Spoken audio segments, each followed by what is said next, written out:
Welcome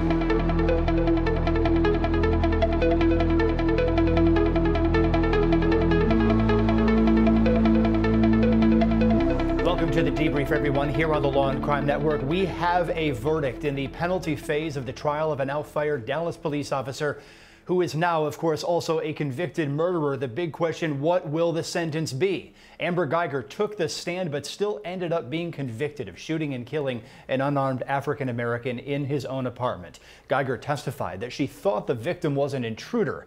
The jury of 5 African Americans, 5 Asian or Latino Americans, and 2 white Americans issued a unanimous guilty verdict after 5 hours of deliberations across 2 days. On the stand, Guyger admitted she intended to kill when she pulled the trigger. The victim, of course, 26-year-old Botham Jean, an accountant who was merely sitting inside eating ice cream. Despite defense witnesses who discussed the confusing nature of the multi-story complex, the prosecution successfully argued that Guyger should have noticed the clues, that she was in the wrong place, and that her conduct was legally unreasonable when she pulled the trigger from her department-issued gun, fired, and killed Botham Jean. Let's jump in now with some analysis as we look into that courtroom. The judge just about to sit down on the bench. The jury, of course, determining the sentence in Texas. Defendants have the right to ask for a jury to determine a sentence, and there is a broad range at play here. Linda Kenny-Bodden is my co-host here on the Law and Crime Network. Linda, we're talking a potential of 5 to 99 years, but the defense went for that sudden passion argument during this phase of the trial, and that might narrow things down to 2 to 20 years. That's if the jury buys it. The jury will be offended by that. To suggest that Botham Jean actually could cause his death, cause her to have Amber Guyger's sudden passion that she had to pull that trigger, I think would be insulting once they found murder. I agree with that as well. Catherine Smith, you're sitting here in studio with me. I think it's an abrupt shift for the defense to even try to insert that into this case at this point. The prosecution didn't object to it, of course, because it's such an extreme shift in tactic that the jury probably will be offended by it. Agreed. It's bizarre because there's really no basis in fact at all for that defense, because that passion defense requires that there be some affirmative act by the victim to incite the passion, and we just don't have that here. We watch, as we look in that courtroom live, I should say, we're watching the defendant stand up. She's on the lower right-hand corner of the screen, the judge standing up. Gene Rossi, former federal prosecutor, we are told that dozens of security officers are gathering there. This may be even more tense than the actual guilty verdict. Yes, I think most people felt that she'd get either murder or manslaughter. And now that it's murder, people are kind of expecting that it'll be a heavy sentence. Gene, I've got to cut you off. I think the jury just walked back into the room there. The judge on the bench. Let's listen. Ms. Guyger, would you please stand? The jury having reached a verdict, I will now announce it. We, the jury, find unanimously that the defendant did not cause the death of Botham Jean while under the immediate influence of sudden passion arising from an adequate cause, and assess the defendant's punishment at 10 years imprisonment in the Texas Department of Criminal Justice. In addition, we assess a fine of $0, and it's signed by the presiding juror. Would you like to have the jury poll? Yeah. Okay. Is there any legal reason why this sentence should not now be imposed? By the law. It is therefore the order, judgment, and decree of the court that you be taken by the Sheriff of Dallas County and safely transported by her to an agent or representative of the Texas Department of Criminal Justice, and there you shall be confined until your sentence is discharged. Your sentence will begin today, and you will receive credit for any back time that you have. That being concluded, you may be seated, Ms. Guyger. Ladies and gentlemen of the jury, you are now released from my prior admonitions not to watch, listen, read, or to speak to anyone concerning this case.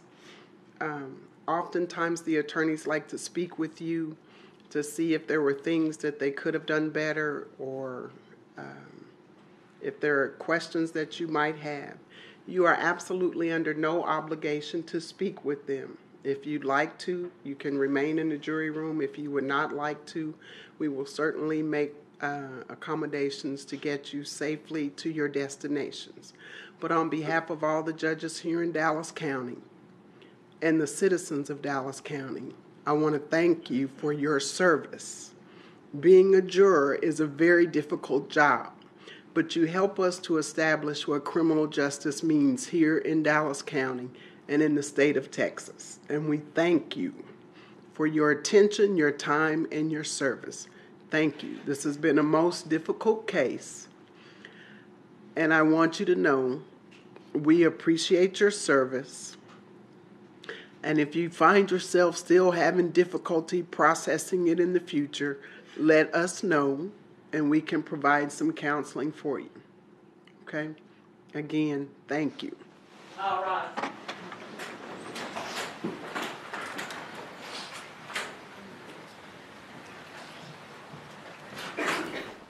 You heard that sentence live right here on the Daily Debrief on the Law and Crime Network. 10 years in prison, no fine. Let's jump in with a reaction from the panel. Linda Kenny-Bodden, we accurately predicted that sudden passion defense at this stage of the game would fall flat. It did, but 10 years. Your reaction to that? It's a win for the defense given all of their missteps. It tells you that when the prosecution asked for 28 years, they split the baby and then they gave her some, maybe because they felt for her. They felt like we felt that somehow her defense had failed her, that she had been sexually abused. She shouldn't have taken the life. She's got to pay a penalty, but there's a warning for the next time. Don't do it. Catherine Smith, trial attorney, what's your reaction to the 10 years? I'm disappointed. This was the result that I had feared. I mean, all logic would dictate if they believed that there was murder and they believed that the sudden passion should not have intervened, that she would get more than this. I'm disappointed. Gene Rossi, former federal prosecutor, your thoughts? I'm insulted, and I'll tell you why. I know people who committed tax crimes who got more than 10 years. I know nonviolent drug dealers who got more than 10 years. This jury found that she intentionally took the life of a helpless man who was 26 years old. I am offended. I was predicting maybe 30 or 40 years. If I'm Amber Guyger, I'm going to pop the champagne. Wow, that's a harsh reaction. Wow. Gene Rossi. Also watching along with us, of course, is forensic death examiner Joseph Scott Morgan. Joseph, you've been watching this from the beginning. Forensics played some role in this. The trajectory of the bullet was discussed a lot. What's your reaction to this? 10 years. I was surprised. I have to say, I was thinking at minimum she was going to get probably about 20. Just from the base fact, like Heather was saying, they found murder here. This is not a manslaughter case, and the fact that they come back with a 10-year sentence it's a major head scratcher for me. It just doesn't balance out. I'm surprised by it, but the jury has spoken at this point in time.